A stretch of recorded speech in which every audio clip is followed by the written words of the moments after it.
Welcome back to my channel, and today you're going to join me on a pedal powered adventure in Nicaragua.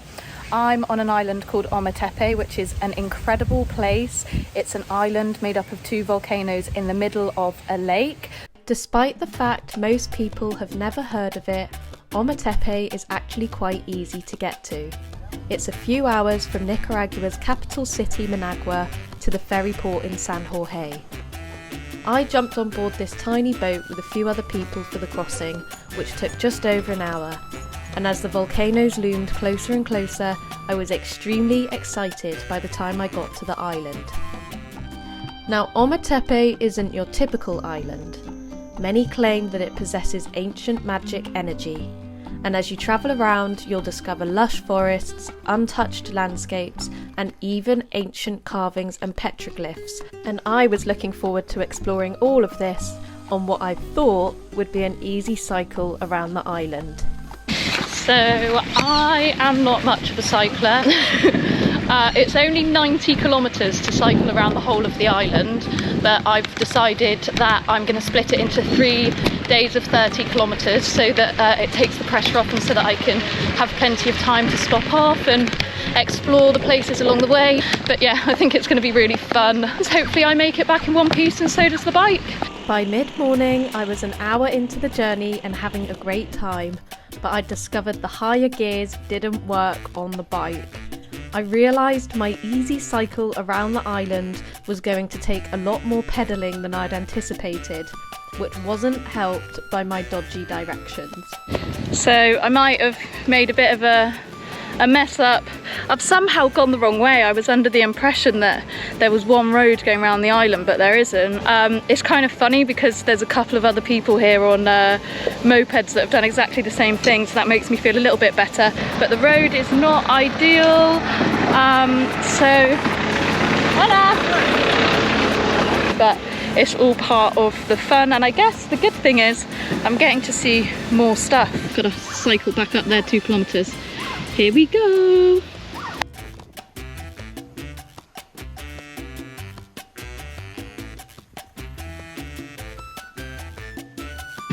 Okay, so I'm like 25 kilometres in now, and I've been skirting the edge of Conception Volcano.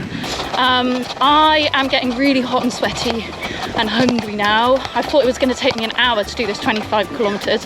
Very naive. It's taken me 3. But the good news is there is the perfect place for me to stop off, which I'm super excited about. It's just a few kilometres away now, up this hill. And yeah, I can't wait to show you it.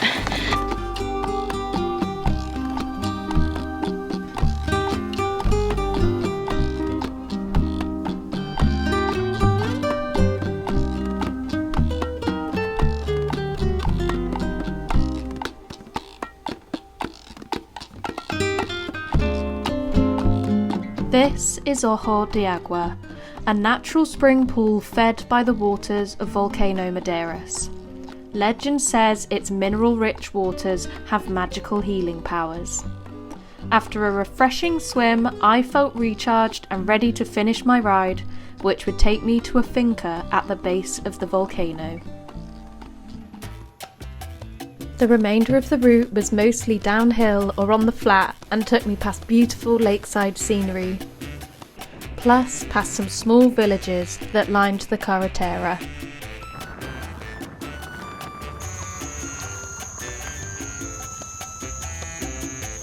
So I have made it to the place that I'm staying tonight. I am feeling pretty dishevelled and pretty tired, but I've had the best day ever. It's been so great. It's been tough but really rewarding, and this island is so beautiful, and I am excited to explore more of it tomorrow. But for now, I definitely need to get an early night, and I will see you tomorrow.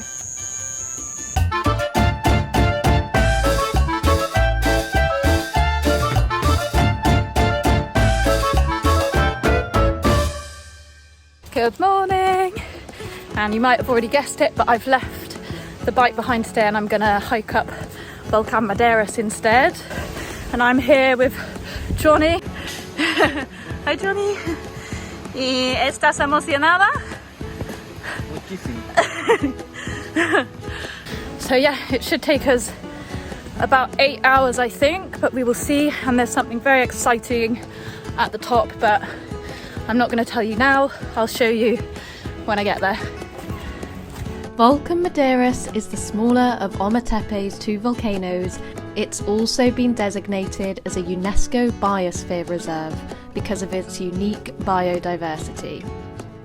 We started the hike at 8:30 in the morning, and very quickly we became hot and sweaty. But as we climbed higher, everything got cooler, wetter, and very muddy. After 3 hours of hiking through the forest, we decided to take a break on an exposed part of the route. But instead of finding panoramic views, we were met with clouds and plenty of wind. Next, we pushed on and descended to the volcano's crater, where we discovered an eerie-looking lake. So I've made it to the top of Maderas, and as you can see behind me, there is this amazing lake, and it's kind of different to what I expected because it's all foggy and we're in the clouds and it looks a bit creepy and dirty as well. Still, I couldn't resist the temptation to go for a dip, even if it was filthy and freezing.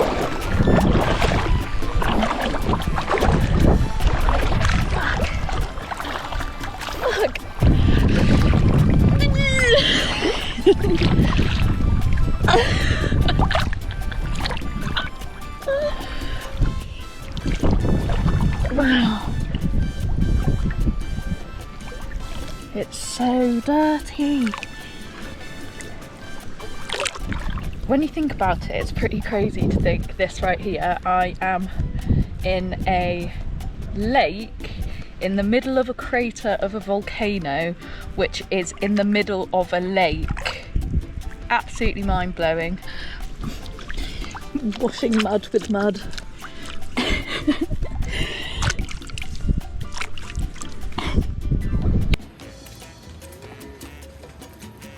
After leaving the lake far dirtier than I entered it, we began our descent and found way more mud waiting for us than on the way there. But it was fun getting a bit dirty, and it reminded me of being a kid. And eventually, after hours of walking in the rain, we arrived back at Finca Magdalena. Day 3 started with sunny cycling, and the blue skies had returned. By 10 AM it was over 30 degrees Celsius, and despite a couple of short breaks to cool down, I made good progress on the easy roads. But soon my arch nemesis, the Greystone, returned. Uphill and flats were fine, but I was finding it hard to control the bike whilst going downhill. Just had my first fall of the trip, and actually I think I got off pretty well. I got a tiny little scrape there. I ripped my top, and I think that was pretty lucky actually. The problem is I'm a bit tired because I'm very hot, and the roads they're better than the first day, but when you're going downhill there's these tiny little gravelly pebbles and it's so slippy, so if you brake at all you just go over on your side. But everything's good. Bike's fine, I think. So yeah, keep going. Thankfully, after a few more hills and some epic scenery, the roads began to level out again, and I even made it back onto the carretera, where I got this incredible view of Conception Volcano.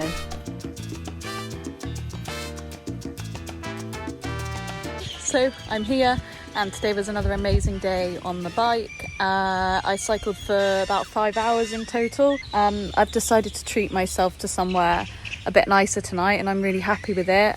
Just going to show you quickly, and then I'm going to rest up ready for the final day tomorrow.